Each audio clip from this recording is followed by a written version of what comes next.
नमस्कार दोस्तों, CNR video में आपका स्वागत है। नायक की प्रेम कहानी। नायक कितना प्यार करता था एक लड़की से, जाने इस वीडियो में।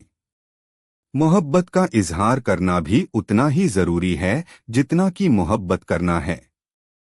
अगर आप इजहार नहीं करेंगे तो अपने हाथों अपनी मोहब्बत का कत्ल कर देंगे। यह कहानी भी एक ऐसे ही कत्ल की दास्तान है। नायक एक लड़की से बेपनाह मोहब्बत करता है। एक दिन वह उसके साथ एक साइकिल ट्रिप पर भी जाता है।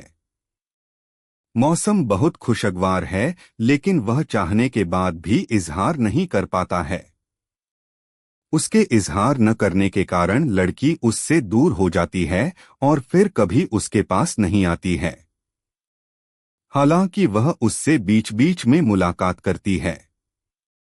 मोहब्बत करने और उसका इजहार न करने पर इंसान की क्या हालत होती है, वह आप इस कहानी को पढ़कर जान सकते हैं। मैं आज उस वाक़ये का हाल सुनाता हूँ। तुम शायद ये कहो कि मैं अपने आप को धोखा दे रहा हूँ, लेकिन तुमने कभी इस बात का तो मुशाहिदा किया होगा कि वो शख्स जो जिंदगी से मोहब्बत करता है कभी कभी ऐसी हरकतें भी कर बैठता है जिनसे सर्दमेहरी और जिंदगी से नफरत टपकती है। इसकी वजह यह है कि उसको जिंदगी ने कुछ ऐसी ईजा पहुंचाई है कि वो जिंदगी की ख्वाहिश को घोंटकर उससे दूर भागने लगता है और अपने गोशाए आफियत में उसकी राहों को भूल जाता है।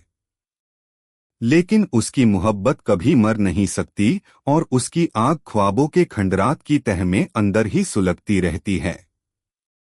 चूंकि ख्वाबों की दुनिया में रहने की वजह से वो जिंदगी से बेभरा हो जाता है, इसलिए अपनी मंजिल मकसूद के करीब पहुंचकर वो खुशी और कुरूर से इस कदर भर जाता है कि अपनी सब तदबीरों को खुद ही उल्टा कर देता है और इस ख्याल में कि अब तो महसल मिल गया, वो अपनी महबूबा को बजाय खुश करने के मुतनफिर कर देता है। बस यही मेरे साथ भी हुआ। अब अपनी जिंदगी के हालात दोहराने से किया हासिल। ताहम तुम्हें मेरी जिंदगी का वो लाजवाब और सोगवार जमाना तो याद होगा जब मुझे उससे मोहब्बत थी। मुझे तुम्हारी मोहब्बत भरी तसल्लियोत्शफ़ी खूब याद है, लेकिन इसके बावजूद भी मैं अपने किए को न मिटा सका। मैंने मोहब्बत का खून मोहब्बत से कर डाला और हालांकि मैं उस वक्त अपने को कातिल न समझता था, मगर अब मुझे अपने जुर्म का यकीन है। समाज इस कत्ल को जुर्म करार न देगा, क्योंकि समाज तो अखलाकी जुर्म पर सजा नहीं देता बल्कि समाजी जुर्म पर, नियत की बिना पर नहीं बल्कि सबूत पर। लेकिन अखलाकी जुर्म ही सबसे खराब है और मैं अपने को मोहब्बत और जिंदगी दोनों की निगाहों में मुजरिम पाता हूँ। मरते दम तक मैं इस मासूम जमीन पर गुनहगारों की तरह अपने हमनवाओं और रफीकों से मुँह छुपाता मारा मारा फिरूंगा। पर अफसोस कि मेरा जुर्म मोहब्बत के खिलाफ था और मुझे मुँह छुपाने को भी जगह नहीं। वो अब मर चुकी है, इसलिए मुझे हिम्मत हुई कि ये दास्तान कह सुनाऊं। ये तो तुम जानते ही हो कि इसकी शुरुआत किस तरह हुई। मैं उससे दिलोजान से मोहब्बत करता था। उसकी बदौलत वो खजाना मेरे हाथ लग गया था जिसकी तमन्ना सारे जहान को थी।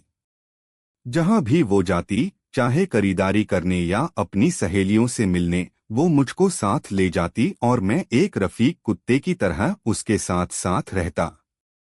भई मैं अपने गोविंदा को भी साथ लाई हूँ। वो दूर ही से चिल्लाकर कहती और मैं खुशी से फूला न समाता। मेरी मोहब्बत रेगिस्तानों से ज्यादा वसीय और समंदरों से ज्यादा गहरी थी। लेकिन मुझको ऐसा मालूम होता कि उसकी मोहब्बत मेरी मोहब्बत से मिलकर एक आलम बन गई है जिसमें सितारे भी हैं और दुनियाएं भी। मैं उसी तरह उससे बरसों मोहब्बत करता रहा और बरसों उम्मीद-ओ-यास की मौजें मुझे थपेड़े मारती रहीं। जब मैं सोने लेटता तो उसकी सूरत मेरी आंखों के सामने रक्स करती और जब सो जाता तो ख्वाबों में खुशनुमा पहाड़ और दरिया और लालाजार दिखाई देते। सुबह जब आंख खुलती तो एक सुरीला नगमा मेरे कानों में उसके हुस्न की मौसीकी अलापने लगता। मोहब्बत के ख्वाब में वो राहत थी कि मैं दुनिया से परहेज करने लगा। वो अकेली मेरी दुनिया थी और मेरी जन्नत, और लोग तो उस गुलाब को मसल देते थे जो मेरे दिल की गहराई में खिला हुआ था। अपने ख्वाब को सीने से लगाए मैं तन्हा फिरता और सिर्फ परिंदों और नर्म हवा से गुफ्तगू करता, क्योंकि वो मेरे कानों में हजारों मोहब्बत के पैगाम लाला के सुनाते थे। मेरे साथी शफक, चांद और सितारे थे जो आसमान पर इस तरह बिखर जाते जैसे उसके गालों पर सुर्खी। उसकी मौजूदगी मेरी हस्ती में इस तरह समा गई जैसे माँ के पेट में बच्चा अपने वजूद के एहसास से उसको भर देता है। सूरज की गर्मी मेरी मोहब्बत के सामने हेच थी। खुदगर्जी का ख्याल मेरे दिल में कभी न आया, क्योंकि मोहब्बत एक हसीन तकय्युल थी और जिन्स एक बदनुमा धब्बा। जो सच पूछो तो मोहब्बत ने मुझको नामर्द कर दिया था। वो भी अपने दिल में क्या कहती होगी। मैंने इस बात को कतई भुला दिया था कि वो औरत है। मैं एक अहमको की जन्नत में रहता था। इसमें शक नहीं कि वो दिलावेज थी, पर मौहूम और गैरहकीकी भी।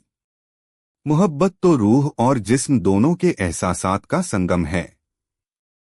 अगर इनमें से एक चीज भी कमोबेश हो जाएगी तो मोहब्बत या तो नफसानी ख्वाहिशात होके रह जाती है, या एक शायर का नामुमकिन ख्वाब।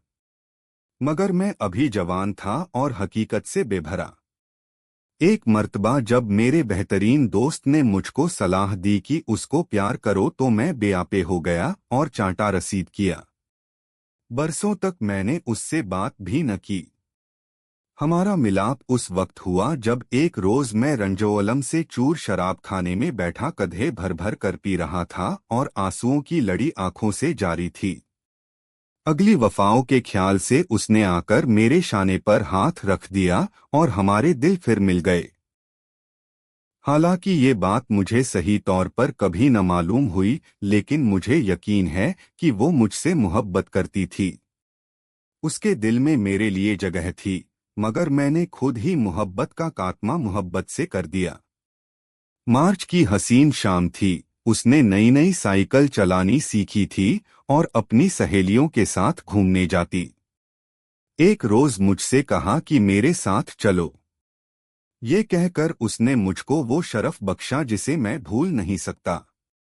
तमाम दिन एक ख्वाब की सी हालत मुझ पे तारी रही। मैंने साइकिल साफ की, तेल डाला और बार बार जाके देखता कि कहीं हवा तो नहीं निकल गई। मैंने घड़ियां गिन गिन के काटी और फिर भी आध घंटा पहले ही निकल खड़ा हुआ। जब मैं उसके हॉस्टल पहुंचा तो बहुत सवेरा था। वक्त काटने को मैं मीलों मारा मारा फिरा, लेकिन वक्त काटे ही न कटता था। मैं लौट आता और फिर चला जाता। लम्हे सब्र यूबी की तरह गुजर रहे थे। आखिरकार वो आ ही गई और शर्माई हुई हंसी हंसे हंस के साइकिल पर बैठी। शुरू शुरू में तो वो खुदी के एहसास से डरती रही, लेकिन जब हम सुनसान सड़क पर पहुंच गए तो उसका डर निकल गया। तुम तो बड़ी अच्छी साइकिल चलाती हो, मैंने कहा। नहीं, अभी तो डर लगता है, मगर आज नहीं गिरूंगी, तुम बचा लोगे। ये कहकर उसने मेरी तरफ देखा। उसक ये कहकर उसने मेरी तरफ देखा। उसकी बड़ी बड़ी खूबसूरत आंखों में नरमी थी, मुझ पर भरोसे और एतिमाद का यकीन। मैं ये समझा कि मोहब्बत थी। अगर नहीं भी थी तो क्या? मैं जब तक जीऊंगा ये ख्याल मेरे दिल में पोशीदा रोशनी की तरह छिपा रहेगा और कोई भी इसकी शम को गुल नहीं कर सकता। मैं इस तरह खुशी से फूल गया जैसे मैंने उसके दिल पर काबू पा लिया है और नाज़ा हूं। इस गुरूर से मैं खुद अपनी निगाह में खुशकिस्मत मालूम होने लगा। थोड़ी देर के बाद वो थक गई। हम पार्क में से गुजर रहे थे और उसने कहा कि आओ बैठ जाएं। सूरज गुरूब हो रहा था और उसके शोख रंग आसमान पर बिखरे हुए थे। साइकिलें जमीन पर रख के हम एक विलायती मटर के तख्ते के पास बैठ गए।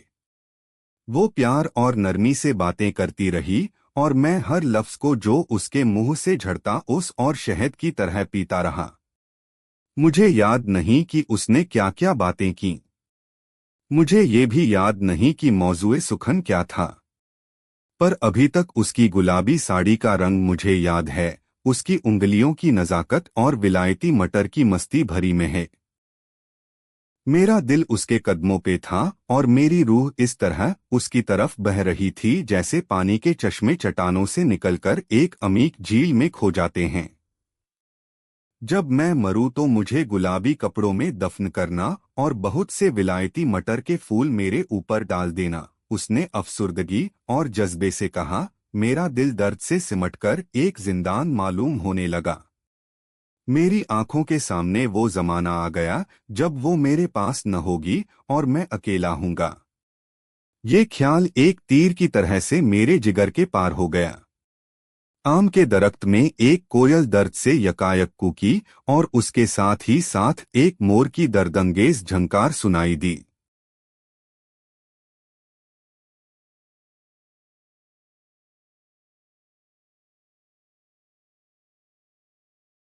ऐसी बातें तो मुंह से न निकालो। न तुम मौत के लिए हो न मौत तुम्हारे लिए। एक कमगी मुस्कुराहट उसके चेहरा पे फैल गई और मेरा दिल दुनिया के सब गुलाबों और विलायती मटर के फूलों की मोहब्बत से भर आया।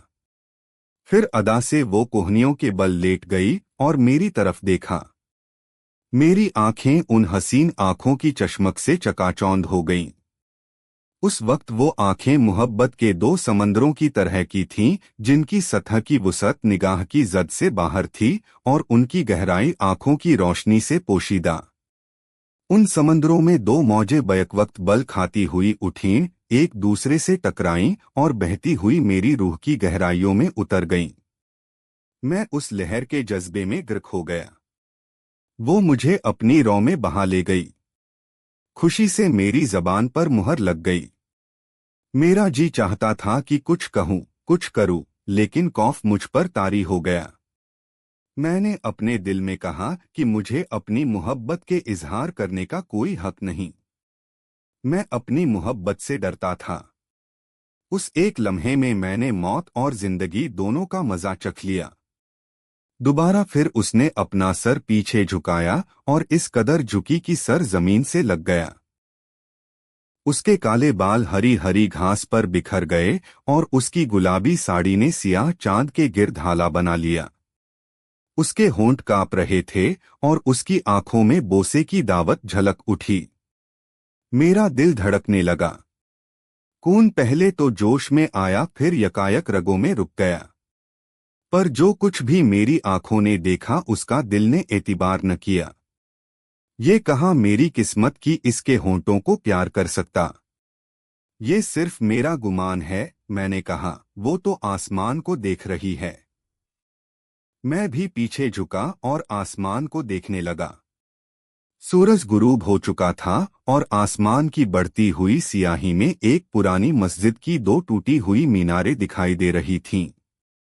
किस कदर लाजवाब और रंगीन शाम है। मेरे अल्फाज सिर्फ मेरे ही कानों में गूंजे, एक लम्हा लहराए और खामोश फिजा में खो गए।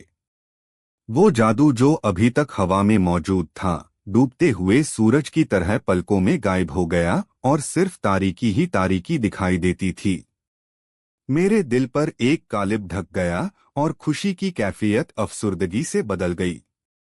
वो उठ बैठी और दूर मगरिब की बढ़ती हुई तारीकी को घूरने लगी। फिर थकी हुई आवाज से बोली, अब तो देर हो गई, चलना चाहिए। मैंने उसकी साइकिल उठा के दी और उसके बराबर बराबर चलता रहा। हम में से किसी ने बातचीत न की। वो थकी हुई और ख्याल में महव मालूम होती थी, लेकिन मैं अभी तक उसके करीब होने की खुशी में मस्त था और उसकी मोहब्बत पर नाजा। मुझको ये ख्याल न आया कि मैं उसकी मोहब्बत को ठुकरा रहा हूँ। मैं जिंदगी को अपनी आकोश में लेने से डरता था, फूलों की तरह गोद में समेटने से। बजाते खुद तो इस लापरवाही में कोई बुरी बात न थी, लेकिन इसका नतीजा मुहलिक साबित हुआ। मैं एक ख्याली दुनिया में रहता था और सिर्फ इश्क की मोहब्बत में गिरफ्तार। वो जुलाई के आम की तरह पुख्ता थी, मोहब्बत के लिए तैयार। इसमें शक नहीं कि मुझे उससे मोहब्बत थी और मोहब्बत की वजह से मैंने उसे प्यार करने से परहेज किया और उसकी तरफ नफसानियत से निगाह न उठाई। वो एक फरिश्ता थी और इन दुनियावी चीजों से बालातर। इसीलिए दरअसल मेरी मोहब्बत ही ने मोहब्बत का खात्मा कर दिया।